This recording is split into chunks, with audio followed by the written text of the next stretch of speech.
my research question is, how has globalization affected the use of propaganda and its styles around the world? To start, propaganda comes from the Latin root propagare, which describes the aiding in plant reproduction by using its cuttings. A more modern definition of propaganda is ideas, facts, or allegations spread deliberately to further one's cause or to damage an opposing cause. During wars, it's called psychological warfare, which is a pretty accurate description of what it actually is. So there are different types of propaganda. We have supporting propaganda and undermining propaganda. Supporting propaganda is basically as it sounds. It supports the view or cause that they're trying to bias people on. Undermining, though, is when communication represents itself as truth and in favor of certain ideals, when really what they're saying is completely undermining and trying to weaken that same view that it says it's supporting. You also have white, gray, and black propaganda. White propaganda would be the spread of truths and facts, just telling people as it is and hoping that works as propaganda in itself. Gray, just like a gray area, it has truths and facts, but the source isn't identified and they try to conceal the originator. So you can see that there is a gray area in that. Black propaganda is disinformation that is spread as truth to an unknowing audience. So people don't even realize what they're actually hearing or reading is propaganda. They think it's the truth, and then it works. So propaganda comes in several different forms. For me, when I think about propaganda, I think of like a giant poster on the wall, kind of like what we saw during World War II, or pamphlets being handed out. But it really comes in all kinds of different forms of media. So you have books, you have songs. Songs were really popular during World War II. And I mean, movies, it's really just anything that if you can read it and it gets through to you, that will bias how you view, so that way you will view as they want you to view it. Censorship is also a big form of propaganda. They really go hand in hand, which is my next topic. So countries that are very censored, their propaganda is even stronger because they have no way of finding out whether it's the truth or not. The United States is not heavily censored, so when we see something, we can easily fact check it.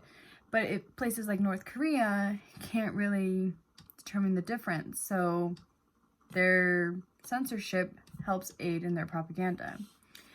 There was a study conducted by Alport and Postman to study rumor transition. So their subjects were shown a picture, and the picture was two men arguing on a train. So visibly arguing. There was a black man and a white man. The white man was holding a razor and the black man was not. So the subjects were told to describe this picture to another person. That person would describe it to another person, and so on and so forth until you got to the last person.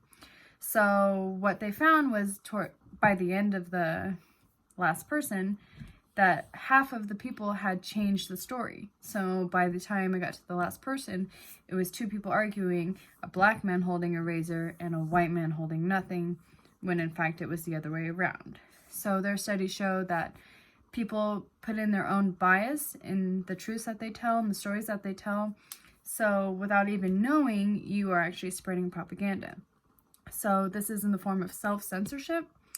And it works really effective because if someone can plant a seed in your head and they know how you are biased already, then your own views will then affect how you tell people. And just like the game telephone, by the time it gets to that 100th person, it could not even be the same story that you had first told.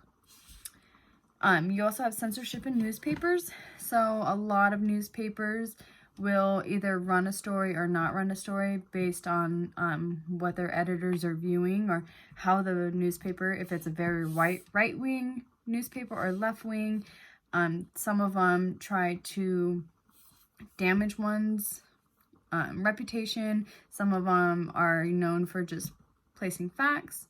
So depending on all those different things, newspapers will have different stories. That's why if you look at the same story in two different newspapers, one may say, yeah, this guy's a really great guy, and the other one saying, you know, he's such a terrible guy, he did this, this, and this. It's the same story, swung two different ways. So the different countries and their different propagandas. So it really varies from country to country. I mean, there's a lot of similarities, but each one is kind of, you know, known for different ones. So there was a study of the top 10 censored countries, the first one being Eritrea. They only have one place in the entire country that you can access the internet. So if you think if they were handed propaganda and they were to go to that one place that you can go on the internet, it's so heavily censored that you can't even find if that was real or not. So places that are heavily censored like that, North Korea, Russia, China, you never know what is the truth and what is not unless you're able to somehow get outside information. They also did research into places like Mexico and China. They were using what's called keyboard armies, and they were paying people to be like trolls on the internet and flood different social medias with whatever truths they wanted and different biases. So this was used in Mexico for like grassroots appeal. So when they would put out a new policy, they would pay these keyboard armies to make it seem like, oh, everyone wants this, so then you want it.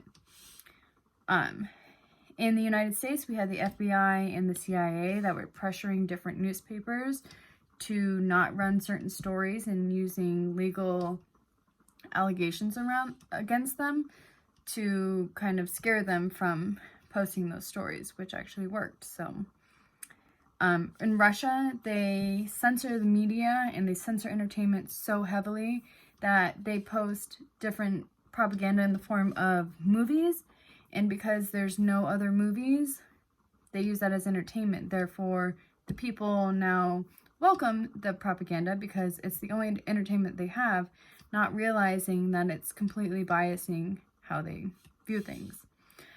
China, they had a example of Hong Kong. So I guess there was a bunch of protests in Hong Kong, and they had a hashtag in there on Instagram that was going viral, and it was causing people to post even more pictures and different posts about the protest, and they actually the Hong Kong government shut down Instagram for 4 days because there were so many posts about the protest, so they just wanted to shut it down. And I mean, that's crazy in itself. Hitler's propaganda, I mean, that's very well known due to World War II. I mean, it's all over the history books, but like Mein Kampf, his book about his struggle, and I mean, it completely tells all of his views, and people read that and started to believe that what he was saying was true. Korean propaganda, so we had North Korea.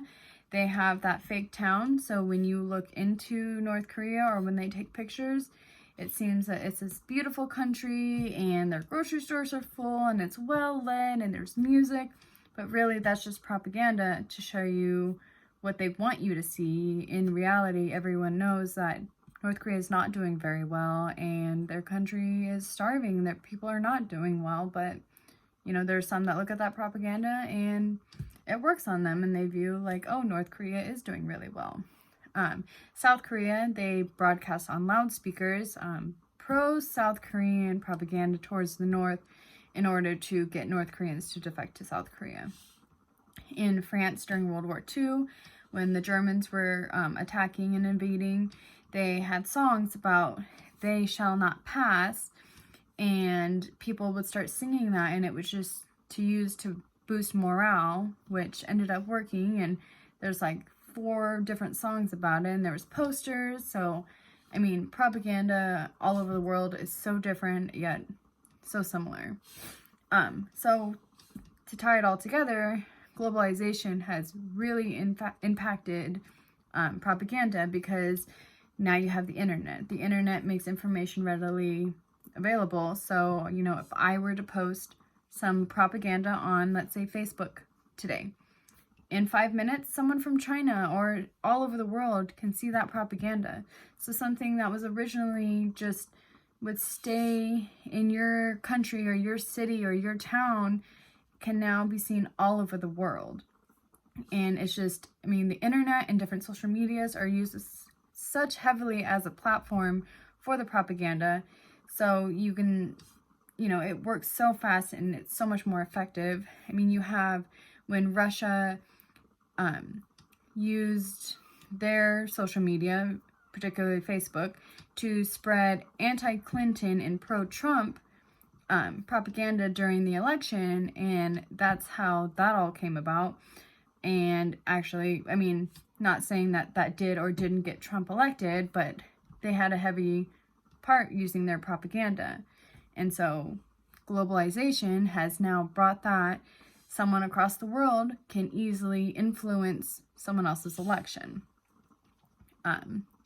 And places like Russia and China, who have heavy use of propaganda and censorship, their techniques that they use are now used by different leaders in different countries all over the world. So what was once, special to one country is now all over the place. And I mean, globalization just makes that broad reach so much easier and so much faster. And it has its ups and it has its downs. So in conclusion, globalization has completely changed the types of propaganda and aided in the distribution of it domestically and worldwide.